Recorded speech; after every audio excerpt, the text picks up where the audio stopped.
Hola, ¿qué tal amigos de Entre Libros, Mate y Café? Hoy estamos aquí nuevamente con ustedes. Hemos estado pausando un poco nuestros episodios, pero porque nos estamos preparando, estamos haciendo otras cosas. Ya han visto en nuestra página que estamos subiendo mucha información. Estaremos también subiendo todo lo que es las noticias culturales y literarias. Y aquí seguimos, no nos hemos ido, aquí seguimos trabajando para ustedes. Recuerden que estamos en todas las plataformas, en todas las redes sociales. Hoy tenemos dos temas muy interesantes. Vamos a hablar de bibliotecas y vamos a hablar de esto que se pone sobre la mesa en este tiempo en México, que es la revolución y todo lo que culturalmente generó la revolución en México. Desde luego ya está Javier con nosotros y ya no hablemos más. Vámonos directo. ¿Qué te parece? Y comenzamos.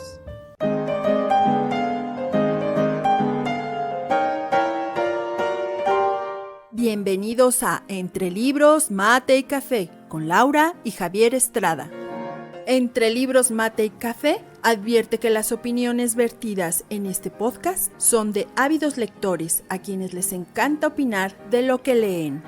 Porque la vida entre libros tiene más vidas.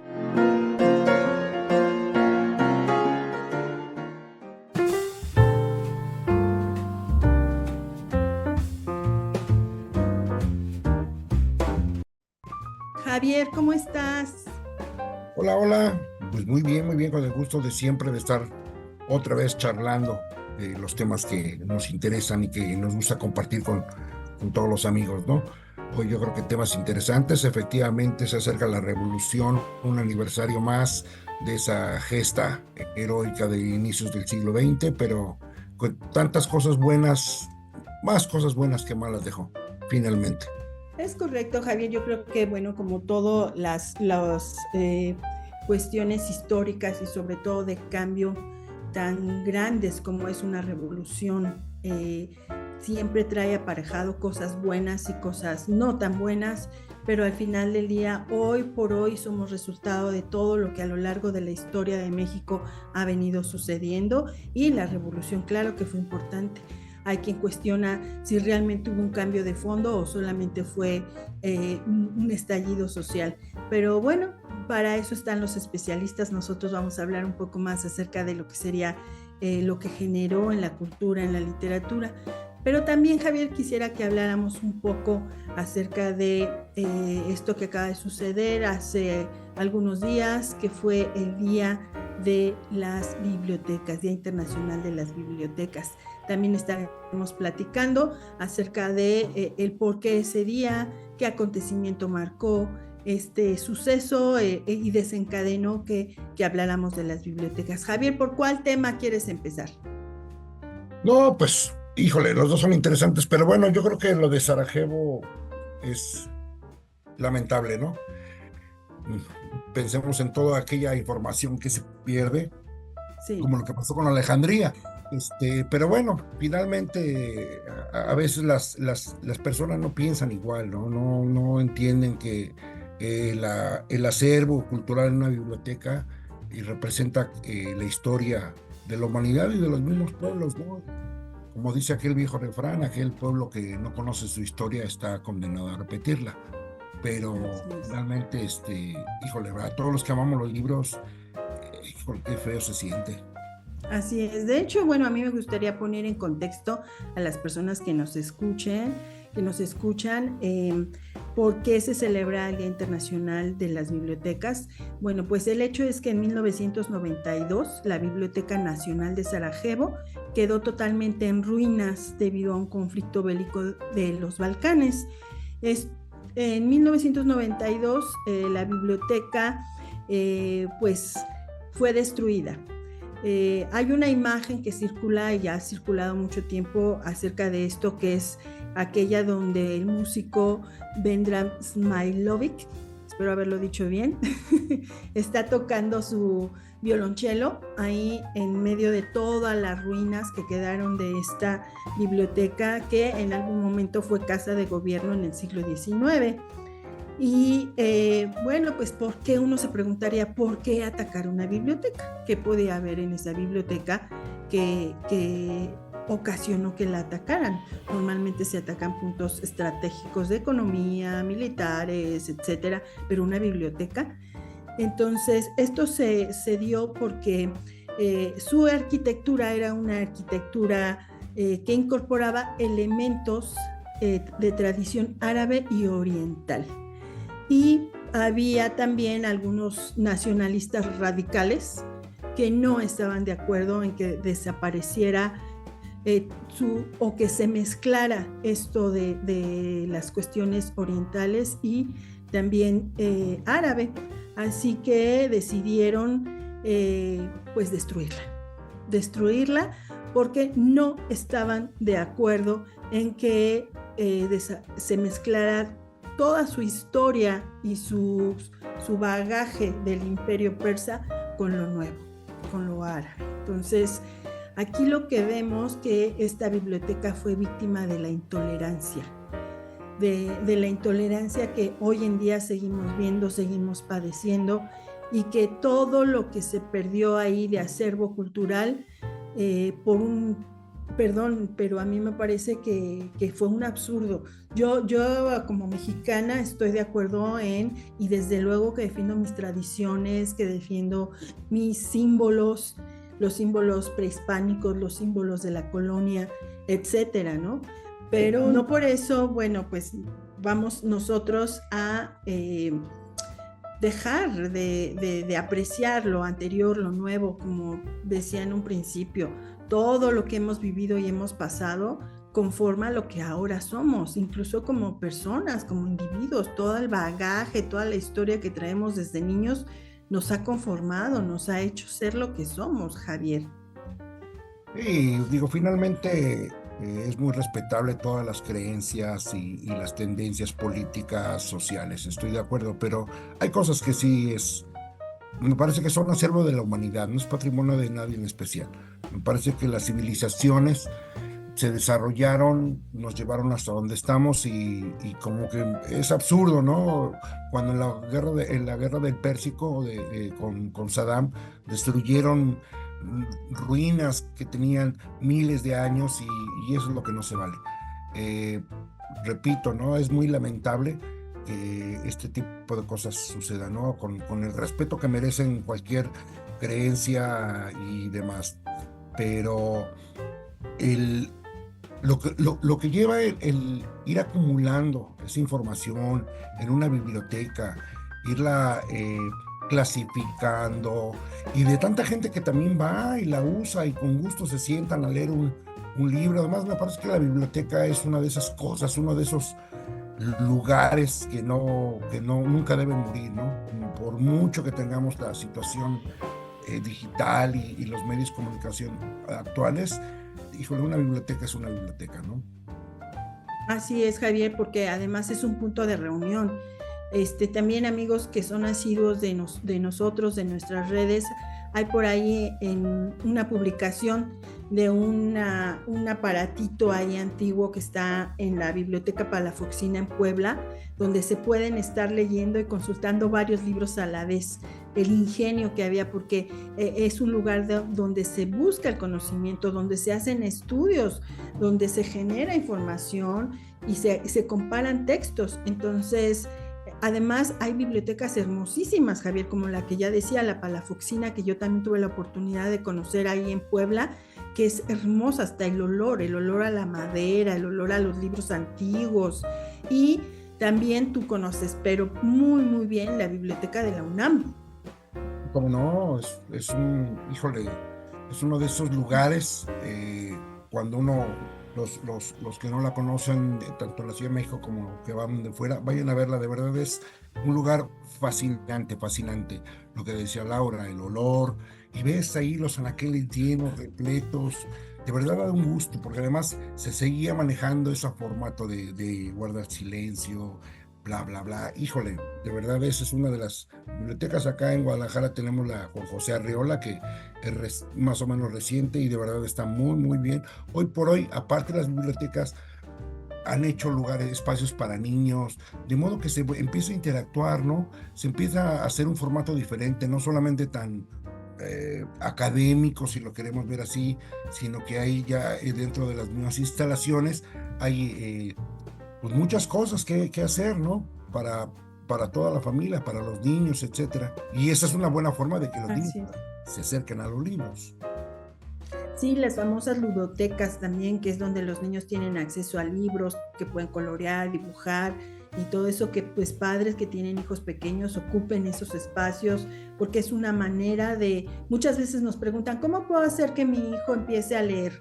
Ah, bueno, pues vayan a estos espacios, ahí está la gente capacitada para guiarlos y aparte, bueno, también obviamente en casa que te vean leer, que vean que tú disfrutas de la literatura.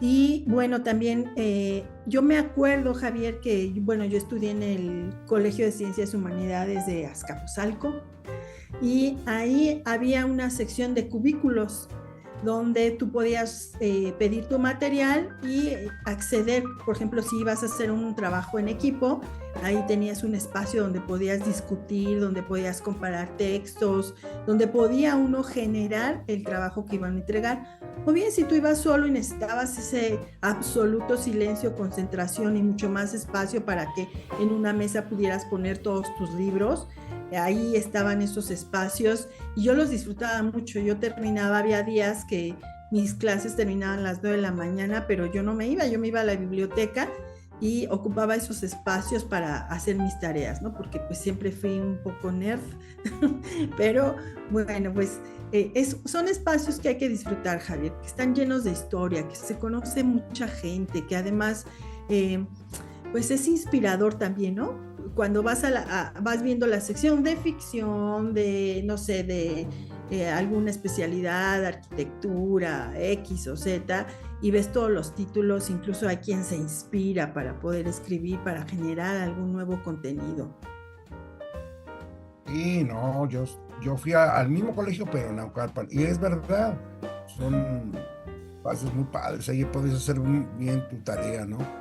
Porque había miles y miles y miles de libros, ¿no? Entonces, y además porque en aquel momento de ser estudiante, pues no todos los libros los podías tener. Entonces consultaba los de física, los de química, los de biología, y pero también había mucho de literatura inglesa, francesa, y ese espacio te permite, cuando compartís una mesa con alguien, de iniciar una conversación y alguien ya te recomienda pues, un libro, otro libro, y de ahí empiezas tú también a investigar y a ver más libros.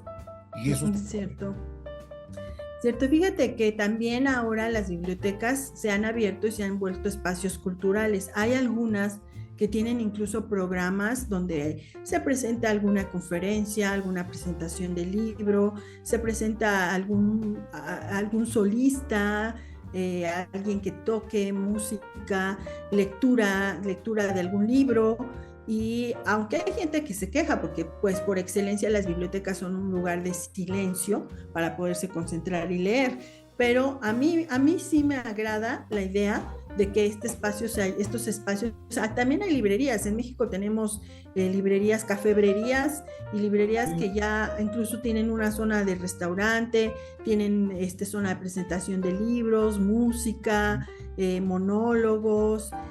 Yo creo que eso ha enriquecido la vida cultural y así se ha acercado más gente, porque antes, cuando solo eran espacios silenciosos, cerrados para ciertas cosas, pues no mucha gente era asidua de estos lugares. Sin embargo, con todos estos cambios y todo esto que se viene haciendo, creo que eso ha dado un nuevo impulso, Javier. No, y además, por ejemplo, en algunas librerías, así como unas que llevan como el nombre del Libertador de India, hay sillones y te sientas a gusto, pides un café, o sea, estás embebido en el ambiente, ¿no? Ya no tienes que ir a una mesa con una silla relativamente incómoda. Ya no, ya hay silloncitos, así como en los cafés estos de la Sirenita, que ya te puedes acostar ahí y ver, desbalagarte y pasar un buen rato, ¿no? Parece que este formato nuevo ha mejorado eso, y eso ayuda a impulsar el, el, el, el estar cerca de los libros, ¿no? Porque aparte te venden otros artículos, ¿no? Lamparitas para leer, ay, no sé, un montón de Un cosas montón también. de cosas, sí. Mercadotecnia, ¿no? Pero bueno, finalmente lo que importa es que, pues, asistir a esos lugares, ¿no? A buscar los libros de nuestra preferencia. Y en uno de esos vamos encontrando los de la Revolución Mexicana. Así es, sí, así es. Y de hecho también, amigos que quieran tener esta experiencia de visitar bibliotecas, hay algunas que cuentan con membresías. Ustedes sacan su credencial y con esa credencial pueden incluso llevarse algunos libros a casa o tienen algunos privilegios. Entonces, acérquense, vayan a la biblioteca más cercana que tengan y vean todo lo que tiene para ofrecer. De verdad, no solo son libros en un anaquel que uno va a leer, hay muchísimo más, y aquellas que cuentan con programas de membresía, bueno, pues no lo desperdicien, vayan a las bibliotecas. Y sí, efectivamente, como Javier bien lo ha dicho, ahí vamos a encontrar incluso novelas de la Revolución, ¿sí? Entonces, ¿qué les parece si hacemos una pequeña pausa y volvemos con este tema de lo que es la Revolución y las novelas de la Revolución?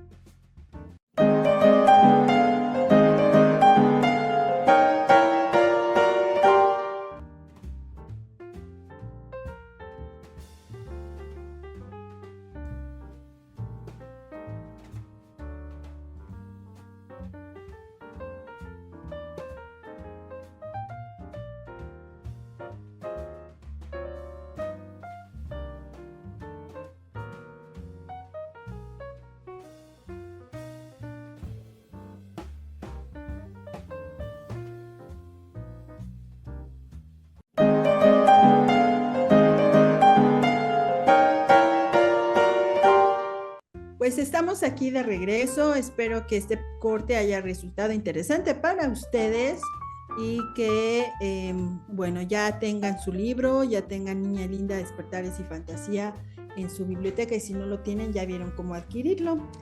Javier, y regresando a la plática, a la charla de hoy, que me parece que está riquísima para este día, bueno, pues vamos a hablar de algo que es muy importante.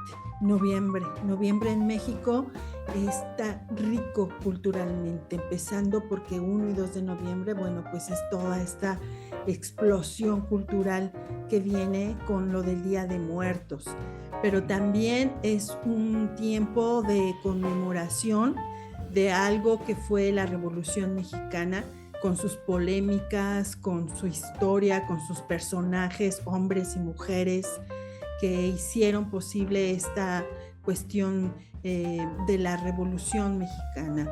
Recordemos que también tuvimos otras revoluciones, pero en el mundo muy importantes. ¿Quién se va a olvidar de la Revolución Rusa, por ejemplo? Pero creo que la Revolución Mexicana marcó no solamente la vida política, social del país, sino también cultural, Javier. Y si nos referimos en cualquier ámbito, si nos referimos a la literatura, a la música, a todas las expresiones, a la pintura, todo fue permeado por la Revolución Mexicana, Javier. Y increíblemente, es el evento que técnicamente cambia al país, ¿no? Este movimiento social de una búsqueda de una mejor vida, establecer una economía estable, oportunidades para todos, desarrollo del país. Digo, finalmente tenía que caer una vieja dictadura, ¿no? Que tampoco lo había hecho nada mal, pero bueno, hoy por hoy la democracia es lo que debe de mandar en los países, ¿no? Que la gente pueda elegir la opción de gobernar. Y dentro de esto, pues nos dio mucho material, ¿no? El levantamiento de la Revolución Mexicana nos dio excelentes novelas, nos dio hombres valerosos, patriotas. La Revolución nos dio la creación de la Secretaría de Educación Pública, el Instituto Politécnico Nacional, la creación del CONACYT. Es decir, dentro de todas las cosas que se puedan decir mal de la revolución, por la cuestión de que el tricolor, bueno, tomó durante 70 años el poder y etcétera, aún así, con todo, nos permitió que este país se globalizara, explotara sus recursos naturales, que en este caso ha sido siempre el mayor, el petróleo, pero hoy por hoy creo que pertenecemos al mundo globalizado gracias a esa revolución. Así es. Y bueno, a mí me gustaría hablar un poco, yo sé que hay mucha polémica, pero pues de manera personal, a mí Porfirio Díaz yo no lo he visto tanto como un villano. Yo creo que a lo largo de su periodo, que efectivamente fue muy largo y que no es muy sano tener periodos tan largos, pero que hubo avances importantes en cuestiones ferroviarias. Recordemos que Porfirio Díaz tenía la vista puesta en Europa, en Francia, y él quería, se acusaba de que quería francesar el país, sí, pero porque él efectivamente quería impulsar muchos cambios y muchos avances, porque su vista no estaba en nuestros vecinos del norte, sino en Europa. Y pues toda la red ferroviaria creció muchísimo, hubo muchos avances culturales también, se hacen, incluso en la Ciudad de México se embellecen lugares, se construyen espacios con la idea de generar una ciudad cosmopolita, una ciudad impulsada por el desarrollo, por la cultura, porque eso hay que reconocer que Porfirio Díaz también era un hombre culto, más allá de lo que se pudiera pensar. Mucha gente piensa en él como el dictador, pero olvidan que realmente fue un hombre con una cultura muy, muy amplia y que impulsó muchos cambios en México. Entonces, en ese sentido, me parece que insisto, todo lo que hemos vivido y hemos pasado genera el México que hoy somos, incluyendo ese periodo, ¿no?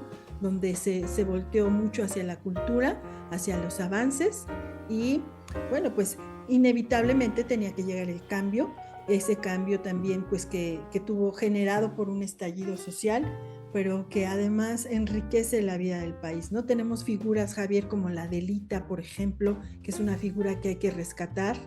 ¿Quién era Adela? Si mal no me recuerdo, era Adela Rodríguez. Así es. Y era una mujer que acompañaba. ¿Quiénes eran las Adelitas? Esas mujeres valientes que acompañaban a los revolucionarios mientras ellos iban a caballo, ellas iban caminando, ellas estaban siempre al pendiente de que tuvieran sus alimentos y si era necesario agarraban la carabina y vámonos. Y bueno, ahí tenemos incluso una película que hizo María Félix, Javier, no sé si te acuerdes, con este gran actor Pedro Armendáriz. Claro, claro, ¿no? Digo, el papel de las Adelitas es fundamental porque tanto como parejas de los hombres, los revolucionarios, es la fuerza moral que le daban las mujeres a la revolución, ¿no? Lo que tú decías, les preparaban sus frijoles con tortilla para seguir adelante y si era necesario morir en el campo, eso ocurría, ¿no? Me parece que la revolución, bien decías, dio mucho. Porfirio, ahorita más es acordarme, justamente él da el visto bueno para la construcción del Palacio de Bellas Artes en la Ciudad de México.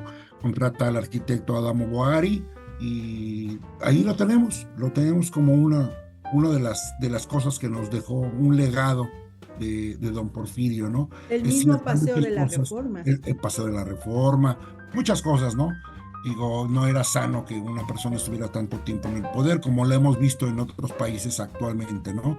Ahí en el Caribe y esas cosas, están pasando cosas raras. Afortunadamente a nosotros no nos fue de esa forma, nos fue más hacia adelante y la revolución nos trajo muchas cosas. Muchas cosas. Me parece que es cuando México entra de lleno al mundo moderno. Así es. Y bueno, tendremos ya en su momento, hablaremos un poco más acerca del hecho histórico de la revolución.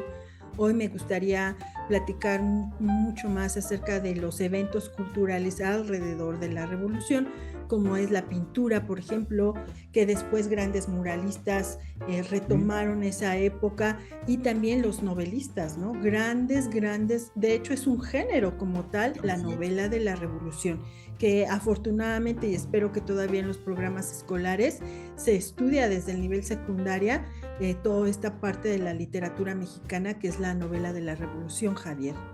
Sí, y para ellos pues, tenemos grandes novelas, ¿no? Los de Abajo de Mariana Azuela, que ese es una narrativa impresionante, La muerte de Artemio Cruz, de Carlos Fuentes. Híjole, hay tanta literatura que se hizo, tanto nacional como internacional. No olvidemos que muchos periodistas norteamericanos que seguían atrás de la revolución narraban estas cosas, ¿no? Entonces, me parece que fue un evento cultural que despertó a mucha gente, ¿no? Esta fue la primera revolución del siglo y después nos siguieron otras, sobre todo en América Latina, ¿no? Entonces me parece que justamente los libros, la literatura, la cultura fue permeando todo esto, ¿no? Porque en ellos no solamente es la narrativa de un evento eh, civil y militar, sino también se narran, hay costumbres, todo lo que hacía, cómo vivía la gente. Uno ve a veces en los archivos cómo va el tren y van los revolucionarios montados, pero ¿qué pasaba en torno a eso? ¿Cómo vivían las comunidades? ¿Cómo percibía la gente la revolución, ¿no? Para unos bien, para otros mal. Gente que durante generaciones estuvo olvidada ahí en algún pueblo, sobre todo en los desiertos del norte. Javier, fíjate que es increíble que hasta nuestros días todavía estos remanentes históricos, este recrear los momentos de la revolución genera en escritores contemporáneos todavía hablar de esto. Yo ahorita estoy leyendo un libro que se los recomiendo ampliamente, se llama La correspondencia secreta de Emiliano Zapata, del escritor jalisciense Manuel Brambila. Este libro es un pequeño libro basado en las experiencias del maestro Brambila, que bueno, más que basado en sus experiencias, en todo esto que cuando él iba a los congresos, porque él era maestro de escuela, digo era porque ya está jubilado, en esas reuniones se generaban muchas cosas culturales y sale este libro que es de ficción, donde se habla de algunas cartas de amor que las mujeres escribían para esta figura Emiliano Zapata, que despertaba pasiones, que despertaba pues otros deseos, no solo la admiración.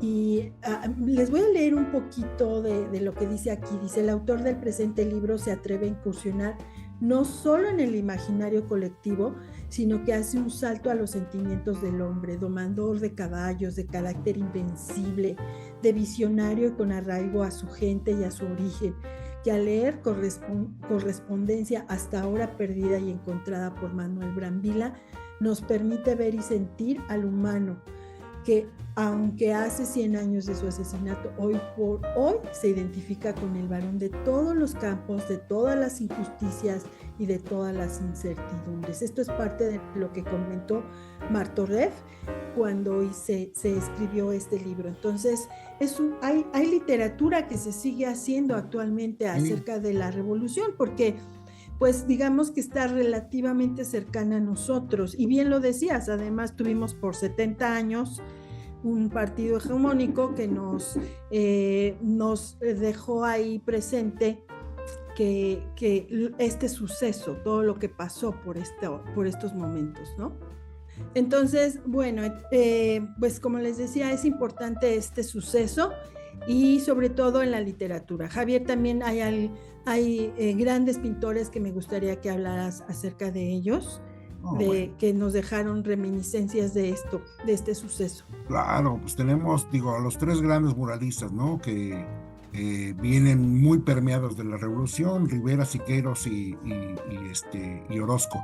Pero también tenemos a Frida, tenemos a Leonora Carrington, tenemos al Dr. Atle, tenemos, híjole, mucho a O'Gorman, nos dio mucho, ¿no? Me parece que si uno quiere, y yo les recomiendo a nuestros amigos conocer un poco y entender lo que era la revolución en imágenes, vayan a ver los murales del Palacio de Bellas Artes. Ahí vamos a encontrar la esencia del pensamiento revolucionario plasmado en el mural. Así es, Javier. Y bueno, pues también en estas fechas se hace un desfile, el desfile del 20 de noviembre, donde vemos desfilar al charros, a las... bueno, vemos un desfile muy colorido, muy lleno de toda la esencia de la sociedad mexicana. Y yo los invito, si en sus localidades pueden participar en estos desfiles, vayan. Y si no, los que estén en Ciudad de México también pueden ir y ver y enriquecerse con esta experiencia. Javier, bueno, pues creo que hemos llegado al final. Amigos, seguiremos en este mes hablando un poco. Hoy hemos hecho un recuento muy extenso, pero iremos viendo con detalle algunas cosas de este mes, algunas curiosidades, personajes, novelas en específico, para que no se vayan, para que nos sigan, nos acompañen.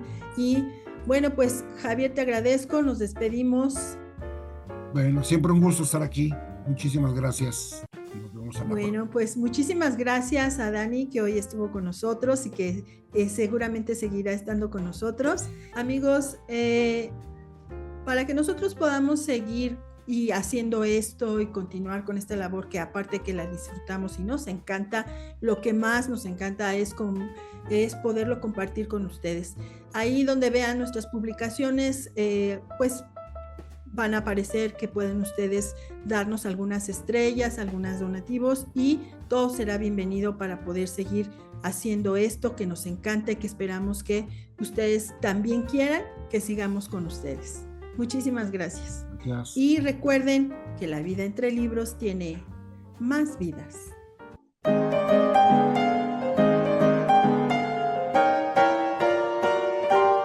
Esto fue Entre Libros, Mate y Café con Laura y Javier Estrada. Gracias por estar con nosotros. Hasta la próxima.